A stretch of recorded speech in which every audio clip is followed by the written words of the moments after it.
మీ బట్టలకి సాఫ్టింగ్ ప్రొటెక్షన్ ఇచ్చే సరైన ప్రొడక్ట్ ఎలిమ్ ఫ్యాబ్రిక్ కండిషనర్.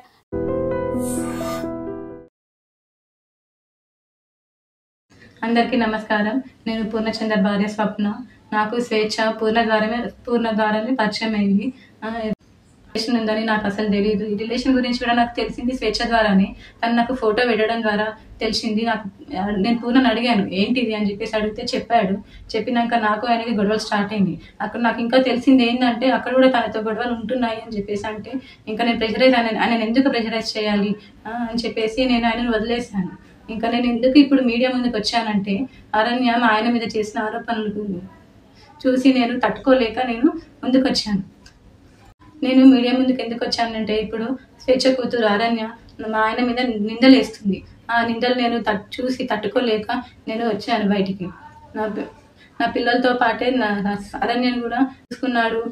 తనకి స్కూల్లో జాయిన్ చేశాడు, ఫీజులు కట్టాడు. నా పిల్లలకి బట్టలు తీసుకున్నప్పుడు ఆయన కూడా తీసుకునేవాడంట. నేను నీ కన్న తండ్రి కూడా వదిలేసి వెళ్ళిపోతే కూడా పూర్ణ ఆ స్థానం తీసుకున్నాడు. కన్న తండ్రి కన్నా ఎక్కువనే చూసుకున్నాడు. నా కూతురుని ఎలా అయితే చూసుకున్నాడో నిన్ను కూడా అలానే చూసుకున్నాడు అరణ్య. కానీ నువ్వు ఇలాంటి నిందలు వేయడం కరెక్ట్ కాదు.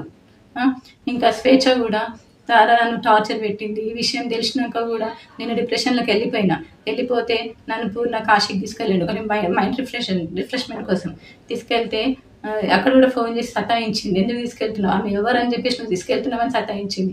ఆయన ఫోన్ లిఫ్ట్ చేయకపోతే నా ఫోన్కి చేసి సతాయించింది. అసలు ఎక్కడికి తీసుకెళ్ళినా, ఫంక్షన్కి వెళ్ళినా, ఎక్కడున్నా కూడా నువ్వెందుకు ఆమెతో ఉంటున్నావు, నా దగ్గరకు వచ్చేసాయి అని చెప్పేసి చాలా బ్లాక్మెయిల్ చేసింది. ఎప్పుడు చూడండి స్లీపింగ్ పిల్స్ మింగడము. నాకు ఆడపిల్ల ఉంది. స్వేచ్ఛ కూతురు అరణ్యాన్ని కూడా నా కూతురు లాగానే చూసుకున్నాడు.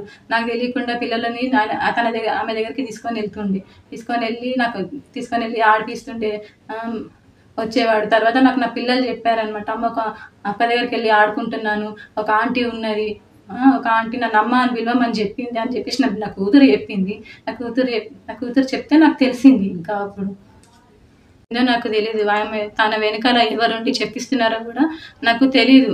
కానీ ఇవన్నీ చెయ్యొద్దు అరణ్య నువ్వు. మా ఆయన మీద నాకు నమ్మకం ఉంది. ఆయన అంత చెడ్డ మనిషి కానే కాదు. ఇంత చేరదీసిండు నిన్ను అరణ్య. మీ మమ్మీని ఇంత చేరదీసినా కూడా నా బతుకుని మీ మమ్మీ ఏం చేసిందమ్మా, తీసుకుపోయి మమ్మల్ని రోడ్డు పాలు చేసేసింది. ఇప్పుడు నా జీవితము ఏంటి, నా పిల్లల భవిష్యత్తు ఏంటి అరణ్య.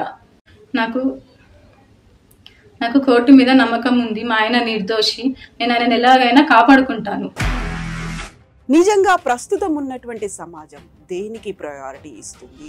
ఆర్థిక సంబంధాల చుట్టూ మాత్రమే తిరుగుతుంది. మళ్ళీ ఎన్నికలంగానే చాలా విరక్తి కలుగుతాం.